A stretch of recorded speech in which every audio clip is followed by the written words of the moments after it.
देवताओं ने और दैत्यों ने दोनों एक साथ उस समुद्र का मंथन किया, परंतु देवता लोग हम जैसे साधारण मनुष्यों के लिए, सभी प्राणियों के लिए कुछ न कुछ देते रहते हैं। हमारे सारे इंद्रियों को देवता अलग अलग हैं, वो हमारे सारे इंद्रियों को अलग अलग ऊर्जा प्रदान करते रहते हैं। सारे प्रकृति के देवता अलग अलग हैं, वनस्पति के देवता अलग अलग हैं, सारे जीवों के देवता हैं। वो सबके कल्याण के लिए सोचते हैं। इसलिए भगवान ने कहा इनको अमर रहना सही है। इन असुरों को अमर रहना क्या सही है कि जहाँ जाते हैं बस खोपड़ी उड़ाने की कोशिश करते हैं। इसीलिए भगवान ने कहा कि कर्म तो दोनों एक साथ ही किए हैं, इनका भाव भी एक जैसा था, परंतु इनका स्वभाव अलग है और इनका स्वभाव अलग है, इसलिए दोनों के फल में भेद हो गया। एक ही पिता के दो पुत्र होते हैं, एक भगवान का परम भक्त हो जाता है तो एक डाकू भी हो जाता है। इसीलिए इन दोनों के फल में भेद हो गया महाराज, क्योंकि उन्होंने भगवान के चरण कमलों की रज का आश्रय नहीं लिया था। असुरों ने मनुष्य अपने प्राण, धन, कर्म और मन, वाणी आदि शरीर एवं पुत्र आदि के लिए जो कुछ करता है वह व्यर्थ ही होता है, क्योंकि उसके मूल में भेद बुद्धि बनी रहती है। क्या बनी रहती है महाराज? ये मेरा पुत्र है, ये मेरी पत्नी है, ये मेरे पिता हैं, ये मेरे भाई हैं, ये मेरे मित्र हैं, ये मेरे सखा हैं। ये जो मैं, मेरा, ये लगे रहता है, बस उसी समय से माया घेर देती है और उसी समय से बस हमारा कर्म बनते रहता है। और जब कर्म बनेगा तो कर्म का फल भी भोगना पड़ेगा। असुरों के अंदर बस यही था, हम खींच रहे हैं, मैं खींच रहा हूँ, मैं बांसुरी नाग को पकड़ रखा हूँ। लेकिन देवताओं को तो पता था, ऊपर भगवान, नीचे भगवान, हम में भगवान, इस बासुकी में भगवान, इस मंदराचल में भगवान, इन दैत्यों में भगवान, इस समुद्र में भगवान, हर जगह भगवान है। करने वाले भगवान, कराने वाले भगवान। हम कौन होते हैं? पर असुरों को ये थोड़ी था, असुरों को तो बस लगता था मैं हूँ, और मैं ही था कि उस फल में भेद कर दिया। मैं और मेरा बस यही माया है। उन्हीं प्राण आदि वस्तुओं के द्वारा भगवान के लिए जो कुछ किया जाता है वह सब भेदभाव से रहित होने के कारण अपने शरीर, पुत्र और समस्त संसार के लिए सफल हो जाता है। जैसे वृक्ष की जड़ में पानी देने से उसका तना, टहनियाँ इत्यादि सब कुछ हरे भरे रहते हैं। अब पत्ता सूख रहा है तो क्या पत्ते में पानी थोड़े डाला जाता है? डालेंगे कहाँ? जड़ में। तना सूख रहा है तो तना में पानी थोड़ी डाला जाएगा जड़ में। जितने परिवार एक कुटुंबी हैं सब भगवान स्वरूप हैं, भगवान ने इन्हें प्रदान किया है, सब में उसी परमात्मा का अंश है। और जब उस परमात्मा का अंश है तो हम उसी परमात्मा को क्यों ना पूजें? जब सारे अंश है हम उस परमात्मा को पूजेंगे तो सारे अंशों में जाएगा ना उसके। जब हम वृक्ष के जड़ में पानी डालेंगे तो सारे पत्ते में पहुंच जाएंगे। वृक्ष के जैसा ही तो है ये पूरा संसार। वो ब्रह्म कैसा है? वृक्ष के जैसा है। ऊर्ध्वम मूलम अधः शाखा अश्वत्थम प्राहुरभयम् छन्दांसि यस्य पर्णानि यस्तम वेद स वेद। उल्टा जैसे वृक्ष होता है वैसा है, जड़ उसका ऊपर है और पूरे पत्ते हम लोग फैले हुए हैं। वही तो है परमात्मा। श्री सुखदेव जी महाराज कहते हैं कि परीक्षित, यद्यपि दानवों और दैत्यों ने बड़ी सावधानी से समुद्र मंथन की चेष्टा की थी, फिर भी भगवान से विमुख होने के कारण उन दैत्यों को अमृत की प्राप्ति नहीं हुई और देवताओं को अमृत की प्राप्ति हो गई। राजन, भगवान ने समुद्र मंथन को मथ कर अमृत निकाला और अपने निज जन देवताओं को पिला दिया। फिर सबके देखते देखते वे गरुड़ पर सवार होकर के वहां से चले गए। जब दैत्यों ने देखा कि हमारे साथ तो ये बहुत बड़ी धोखा हो गई है, हमारे साथ छल कर दिया ये विष्णु, फिर छल कर दिया, उसी समय महाराज दैत्य लोग देवताओं पर टूट पड़े युद्ध के लिए। अब देवताओं को क्या टेंशन है, अब बोले कि तुम तलवार से मारो चाहे तीर भोग दो पेट में, मरने वाले तो है नहीं हम, अब तो आराम से लड़ रहे हैं, आ जाओ फिर। और बढ़िया युद्ध चला, अस्त्र शस्त्रों से सुसज्जित होकर के दैत्यों से भिड़ गए देवता। परीक्षित क्षीर सागर के तट पर बड़ा ही रोमांचकारी और अत्यंत भयंकर संग्राम हुआ। देवता और दैत्यों की वह घमासान लड़ाई आज हम लोग देवासुर संग्राम के नाम से जाने जाते हैं। दोनों ही एक दूसरे के प्रबल शत्रु हो रहे थे, दोनों ही क्रोध से भरे हुए थे, एक दूसरे को आमने सामने पा करके तलवार से, बाण से, अन्य अनेकों प्रकार के अस्त्र शस्त्रों से एक दूसरे को चोट पहुंचाने में लगे थे। दोनों ही लड़ाई में एक से बढ़कर एक थे।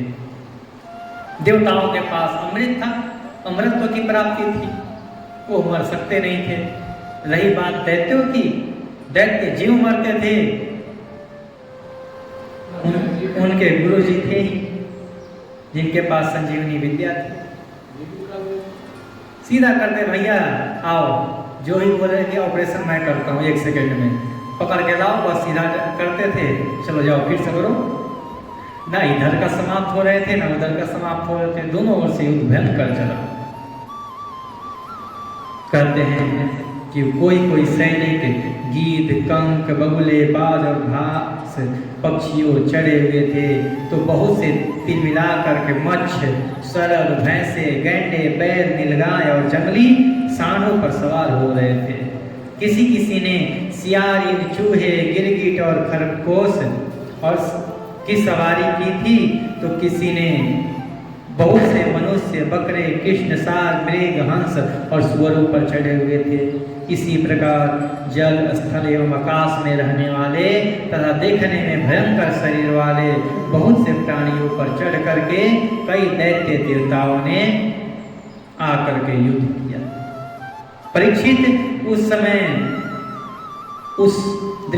समय के वो दृष्टांत को मैं बता नहीं सकता हूँ, कितना घमासान युद्ध हुआ है। दोनों सेनाएं आमने सामने खड़ी हो गई, दो की जोड़ियां बना करके वे लड़ने लगे। कोई अपने प्रतिद्वंदी को धिकार रहा था, कोई एक दूसरे को मार रहा था।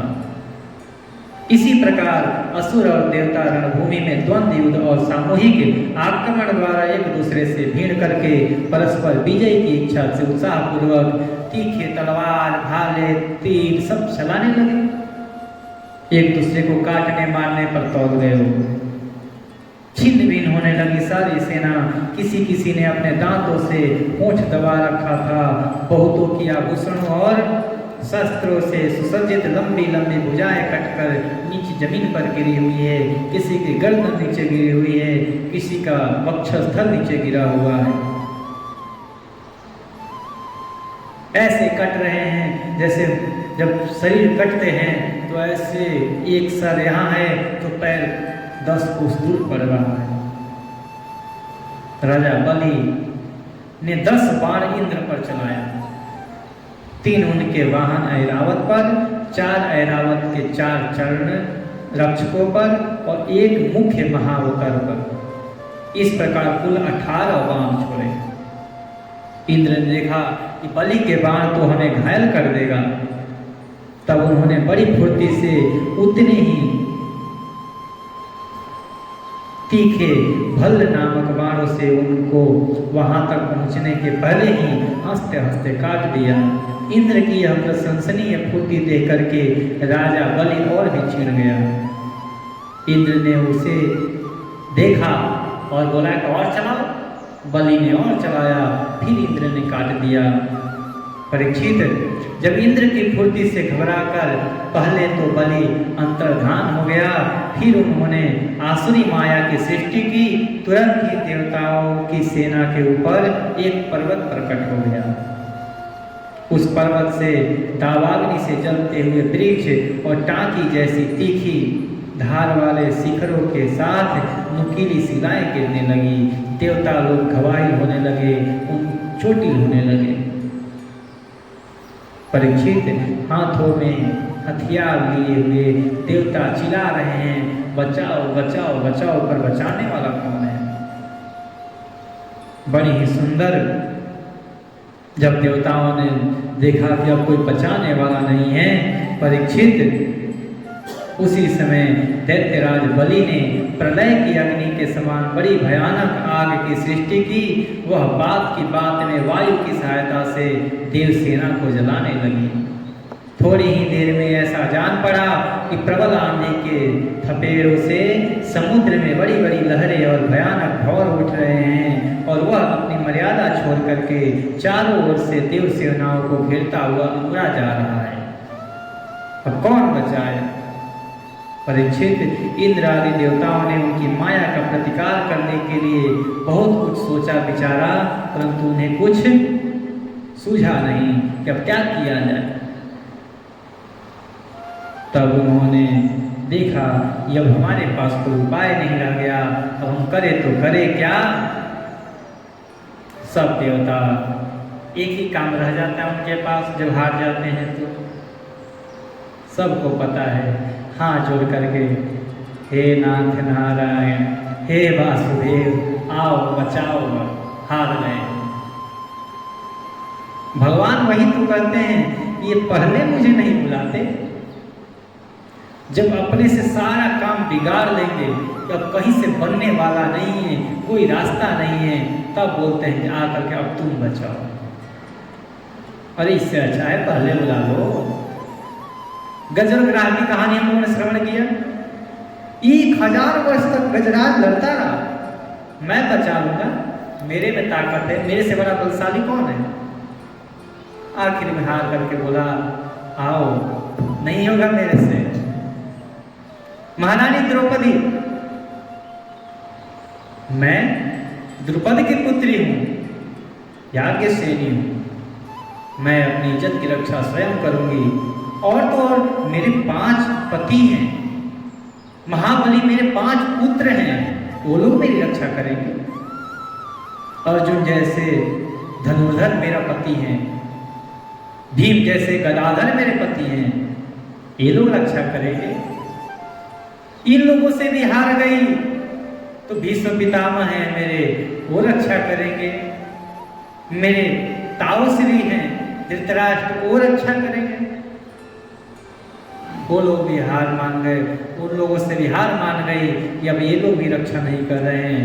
तब जब दुशासन चीर खींचने लगाया महाराज, तब याज्ञसेनी, वो भगवान की बहन, वो भगवान की सखी, स्वयं अपने हाथों से अपना वस्त्र पकड़ रखी है कि अब कोई रक्षा नहीं करेगा तो मैं स्वयं रक्षा करूंगी।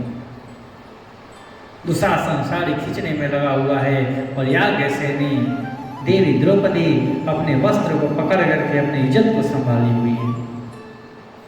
जब देखी कि अब तो हाथ से छूटा जा रहा है, अब मेरी इज्जत बचने वाली नहीं है, जब चारों ओर से थक गई, जब उसको कोई रास्ता नहीं दिखाई दिया, तब वो हाथ जोड़ के बोली कि अब देख भाई, अब एक तू ही है, अब तू ही है। अगर आज तू नहीं आया तो आज के बाद मैं तुझे कभी भैया नहीं कहूंगी। मैं आप लोगों को एक भोजपुरी में इसका एक पद भी सुनाया था। बहुत बोली है यहाँ पे द्रौपदी, कहते हैं कि आज के बाद यदि तुम मेरे लिए खिचड़ी लेकर के आओगे, उस खिचड़ी को खोलूंगी ही नहीं, तुम्हारे लिए ताल में जरई नहीं बोऊंगी, राखी नहीं बांधूंगी तुम्हें, भैया तो कहूंगी ही नहीं। वो खिचड़ी सड़ जाएगा और उसका मुख खोल करके देखूंगा नहीं। इतना सुनते ही गोविंद बोले चल आखिरी में ही सही बुलाए तो सही। द्रौपदी के बुलाने में देरी हुई है, गोविंद को आने में एक क्षण की भी देरी नहीं हुई है। जब द्रौपदी की आवाज पहुंचा है गोविंद के कानों में, महाराज कहाँ पादुका, कहाँ पट, सब छोड़ छाड़ करके, कहाँ गरुड़। गरुड़ से बोले तुम पीछे आते रहना, मैं चलता हूँ, मेरी बहन बुलाई है मेरे को। और भगवान दौड़े आए हैं। सुंदर पद लिखे, आज शाम को मैं आपको सुनाऊंगा, लिख करके लाऊंगा। तो कहते हैं उसमें पद में लिखा हुआ है, भगवान कहते हैं अब क्यों नाराज हो बहन, अब तो आ गया मैं, अब तो खुश हो जाओ। देखो ना, मैं इतनी दूर से धूप में दौड़ा हुआ आ रहा हूँ, मेरे को धूप भी लग गया है, बुखार आ रही है, पैरों में छाले पड़ गए हैं। और एक बात सच बता रहा हूँ बहन, खाने के बाद तो दूर, मैं रास्ते में कहीं रुक करके पानी भी नहीं पी है, बहुत प्यासा भी हूँ। भगवान आने के लिए तैयार है, बस बुलाने वाला चाहिए। देवता लोग थक गए हैं कि अब कोई बचाने वाला नहीं है, तब हाथ जोड़ करके बोलते हैं कि भगवान अब आ करके आप ही बचाइए, आपके बिना और कोई मेरी रक्षा नहीं कर सकता है, अब हम तो बस समाप्ति की ओर ही है। देवताओं के बुलाते देरी नहीं हुआ कि भगवान तुरंत वहां पर प्रकट हो गए। बोलिए सत्यनारायण भगवान की। भगवान का स्वरूप देख करके देवताओं के अंदर एक नई ऊर्जा आ गई है महाराज। भगवान का वो स्वरूप परम पुरुष परमात्मा के प्रकट होते ही उनके प्रभाव से असुरों की वह कपट भरी माया विलीन हो गई। जो बलि ने कपट किया था, जो उनके ऊपर पर्वत डाल दिया था, तो माया ही लुप्त हो गई। जब मायापति आ गया तो माया कहां से रह जाएगा, माया लुप्त हो गई महाराज वहां से। कहते हैं कि माया वैसे ही लुप्त हो गई जैसे जग जाने के बाद हम स्वप्न देखते हैं, स्वप्न अपने आप जगने के बाद नष्ट हो जाती है। स्वप्न को हटाया जाता है, कब स्वप्न हट गया हाँ? बस जग गए, उसी समय स्वप्न खत्म। कहते हैं कि भगवान की स्मृति समस्त विपत्तियों से मुक्त कर देती है। इसके बाद काल नेमी दैत्य ने देखा कि लड़ाई के मैदान में गरुड़ वाहन भगवान आ गए हैं, तब उसने अपने सिंह पर बैठ करके बहुत वेग से उनके ऊपर एक त्रिशूल चला दिया। वह गरुड़ के सिर पर लगने वाला ही था कि खेल खेल में भगवान ने उसे पकड़ लिया और उसी त्रिशूल से उसके चलाने वाले कालनेमी दैत्य तथा उसके वाहन को मार डाला। माली और सुमाली दो दैत्य बड़े बलवान थे। भगवान ने युद्ध में अपने चक्र से उनके सिर भी काट डाले और वे निर्जीव होकर के जमीन पर गिर पड़े। उसके बाद माल्यवान ने अपनी प्रचंड गदा से गरुड़ पर बड़े वेग के साथ प्रहार किया, परंतु गर्जना करते हुए माल्यवान के प्रहार करते न करते ही भगवान ने चक्र से उसके सिर को भी धड़ से अलग कर दिया। अभी समय हो चुका है, इसलिए हम लोग यहाँ कथा यहीं तक रखेंगे। आगे देवासुर संपर्क